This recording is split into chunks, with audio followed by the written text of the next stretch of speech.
Greetings and welcome to another edition of Client Conversations. I'm Anthony Griffin with Saga Consulting, and today I'm speaking with Manjul Agrawal of HLS Global. How are you doing today, Manjul? I'm good, Anthony. How are you? I'm good. I'm good. It's hot. It's humid here in Tokyo, but as we say in Japanese, shogunai. Yep, it's welcome to the summer. Yes, yes, Yeah, yes. So, well, let's chill out a little bit and talk today about market entry and incorporation in Japan. So, for our audience, I've been working with Manjul and HLS Global for about 4 years now, mainly with copywriting and social media management. And today he's going to share his expertise on starting a business in Japan or bringing your business to Japan. But before that, Manjul, can you introduce yourself and tell us about yourself and HLS Global? sure, Anthony. Again, thanks for having me over, and it's always good to talk to you. Thanks. So I'm Manjul. I am the general manager of the Global Advisory Services at HLS Global Tokyo office. HLS, we are a 30-year-old company. We were founded in 1990 in the US, primarily as an accounting firm for the Japanese by the Japanese. The Japan office, we've been operating since 2000. And in Japan, we primarily focus on supporting the operational requirements for non-Japanese companies in Japan. And outside of the US and Japan, we also have direct presence in Mexico, India, and Germany. So yeah, here we are in at the Tokyo office. Whatever you need from your market entry, accounting, tax, payroll, HR and labor law advisory, or any general advisory related to your business, we are here. Awesome. Thank you. Well, today let's focus on a segment of your business that you are very knowledgeable about.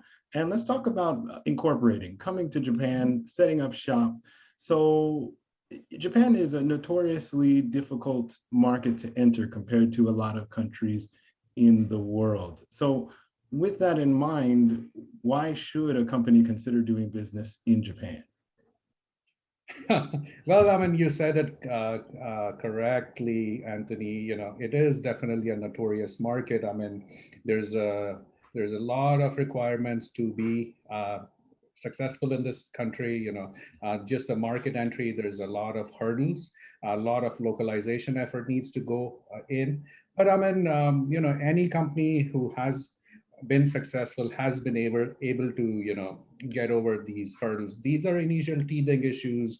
A company, as long as they are willing to be successful in this market, I mean, this is one market you just cannot be experimental with. You cannot just be a fly-by a gig in this country. I mean, and just to answer your question, why Japan? I mean, it's the third largest economy in the world, with over 120 million affluent consumers. I mean, it's a huge market to play in, whether you are in B2B or a B2C kind of a product or a business.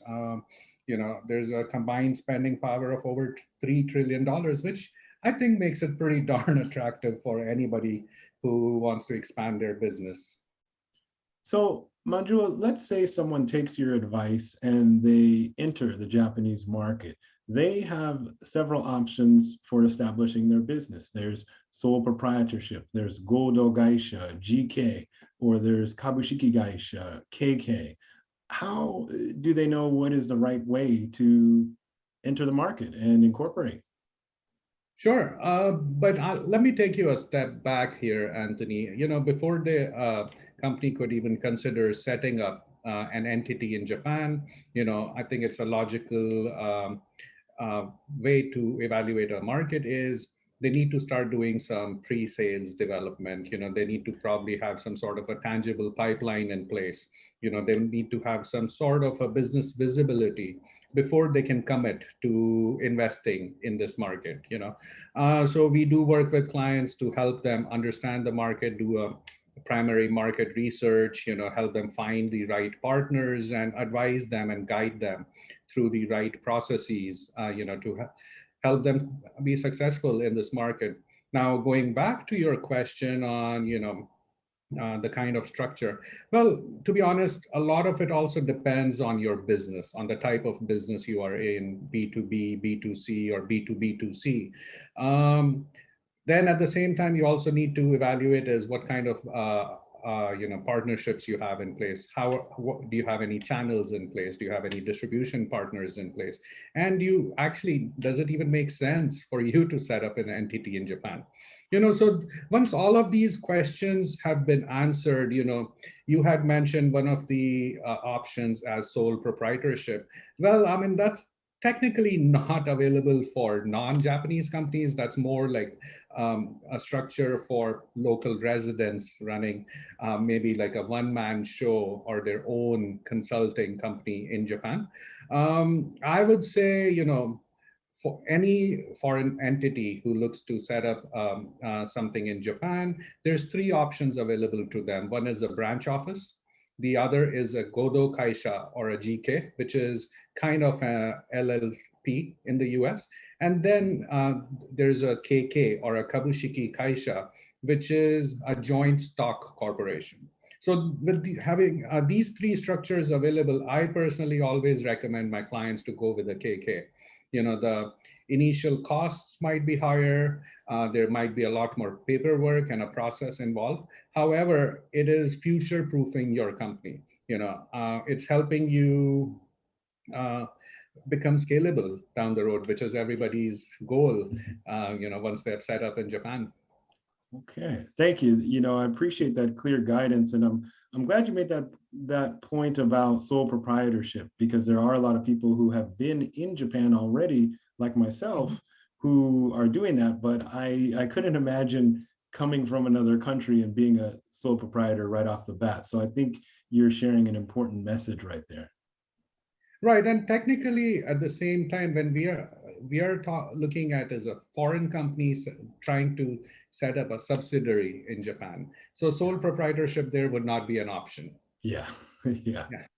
So yeah, no, that's good advice for our listeners. So maybe the next question continues off of this, but what are some of the most common mistakes you see when someone wants to incorporate or start a business here in Japan? Well, like I mentioned earlier, it's very important to understand the market, very important to understand the market requirements and know your customer, know your partners. One of the biggest mistakes that I see many companies making is lack of local partners on the ground, which I know in many of our conversations, I always say that I always believe in the sell to, not a sell to model, but a sell with model. Many companies they want to sell directly to the end customer or to their consumers. But a sell with model works beautifully in this market, because then you'll have a whole set of eyes and ears on the ground in Japan. So having the right set of partners, localization, this market is very, very specialized. Not only the language, but there's a lot of business nuances company has to be prepared for to be successful in this marketplace. So yeah, I mean, having the right strategic partners and localization, these two are one of the biggest hurdles and challenges that companies face. And this is where I see a lot of them, um, making mistakes.